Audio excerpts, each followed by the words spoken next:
আমাৰ দাবী হ'ব অসমত এটাই সমাহিত ক্ষেত্ৰ লাগিব আৰু সেয়া যোৰহাটত হ'ব লাগিব। দ্বিতীয় দাবী হ'ব আমাৰ ইয়ালৈ সেই তেওঁলোকে লৈ নিব নালাগে। অকণমান বস্তু মানে এটা ভাবি আমাৰ যোৰহাটৰ প্ৰতিনিধি যাব, প্ৰশাসনে সহযোগ কৰিব, আমি নিজে লৈ আহিম আৰু 100যোৰা গায়ন বাহিনী 15 বছৰ 100যোৰা গায়ন বাহিনী তেখেতক আদৰি আনিম যোৰহাটৰ সীমাৰ পৰা। আৰু 3 নম্বৰ দাবী হ'ব তেওঁলোকে যি সেই লালিপম আমাক নালাগে, আমি সকাম পাতিম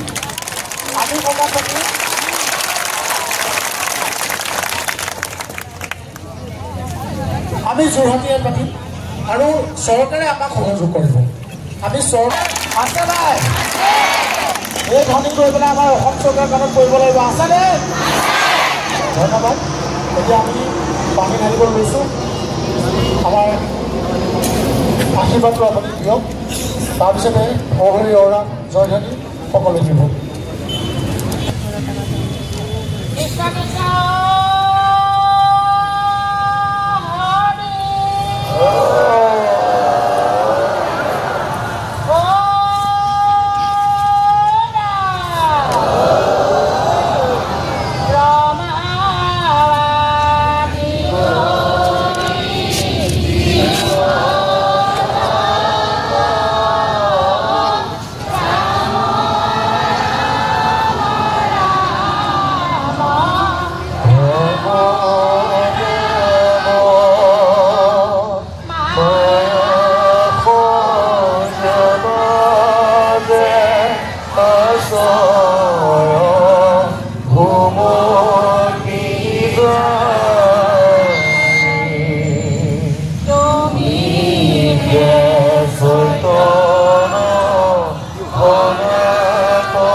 হৰি কৰি কমাৰ্ক নিজান আপোনাৰ মহিমাখিনি আপুনি ব্যক্ত কৰি জীৱক কৰা পৰিত্ৰাণ জীৱক কৰা পৰিত্ৰাণ হে প্ৰভু ভগৱান নাৰায়ণ তোমাৰ দুখানি চৰণত ধৰি আজি আমাৰ এই যোৰহাটবাসী লাখ লাখ আমাৰ জুবিন দাৰ অনুৰাগী আহি পেলাই আজি তোমাক ইয়াত শ্ৰদ্ধাঞ্জলি জনাইছে। গতিকে তোমাৰ আত্মাই যেন সদগতি পাওক, তুমি যেন অমৰ হৈ থাকা, তুমি যে সমগ্ৰ অসমবাসীৰ হৃদয়ে হৃদয়ে তুমি জিলিকি থাকা, তুমি অসমৰ হিয়াৰ আমঠু, তুমি অসমৰ হৃদপিণ্ড, তুমি অসমৰ তুমি অমূল্য সম্পদ, তুমি অসমৰ হিয়াৰ আমঠু, তুমি আমাক এনেকৈ এৰি থৈ যাবা বুলি আমি কোনোদিন ভবা নাছিলোঁ।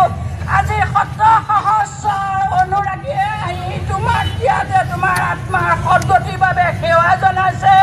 প্ৰভু ভগৱন্তই এই সেৱাভাগ গ্ৰহণ কৰি যেন তেওঁক অমৰ কৰি ৰাখে, সকলোৰে হৃদয়ে হৃদয়েৰে আমাৰ জুবিন দা বিৰাজমান হৈ থাকিব।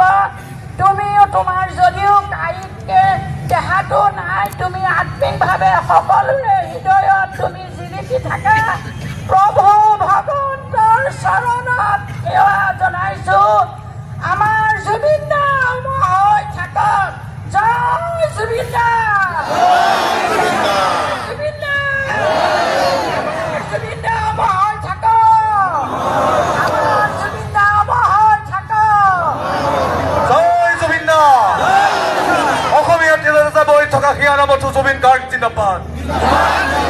অসমীয়া হিয়া নামতো তেজে বৈ থকা জুবিন গাৰ্গ জয়। জয় জুবিন দা। জুবিন গাৰ্গ অমৰ হওক, জুবিন গাৰ্গ অমৰ হওক, জুবিন গাৰ্গ অমৰ হওক। জয় জুবিন দা। অসমীয়া হিয়া নামতো তেজে বৈ থকা জুবিন গাৰ্গ অমৰ হওক, অসমীয়া হিয়া নামতো তেজে বৈ থকা জুবিন গাৰ্গ অমৰ হওক। জয় জুবিন দা, জয় জুবিন দা, জয় জুবিন দা, জয় জুবিন দা। আকাশে বতাহে জুবিন দাৰ ৰোল গোটেই পৃথিৱীত বিয়পি পৰক। জুবিন দাৰ গোটেই পৃথিৱীত বিয়পি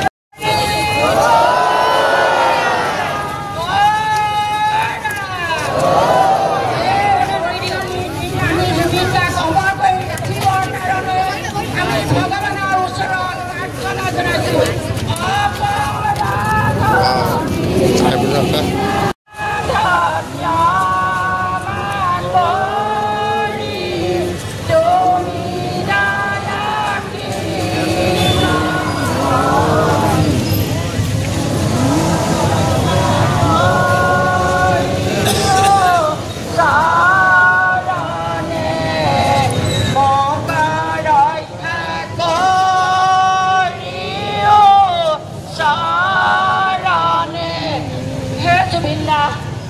তুমি আকাশখন বুকুত লৈ সাগৰৰ তলিত শুই পৰিলা।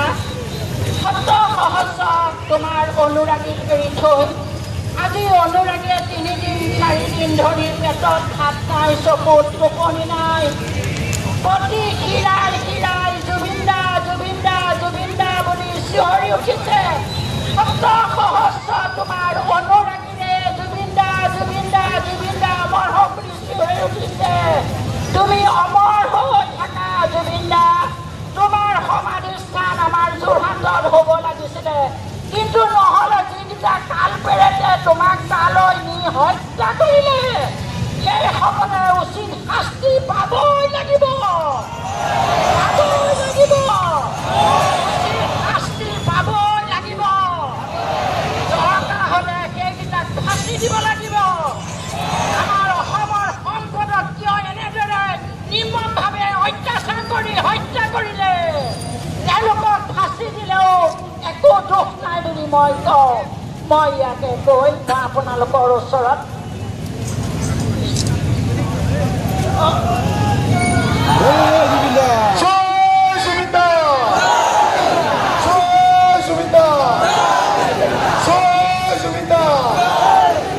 এটা কথা মানিছো আমি আজি।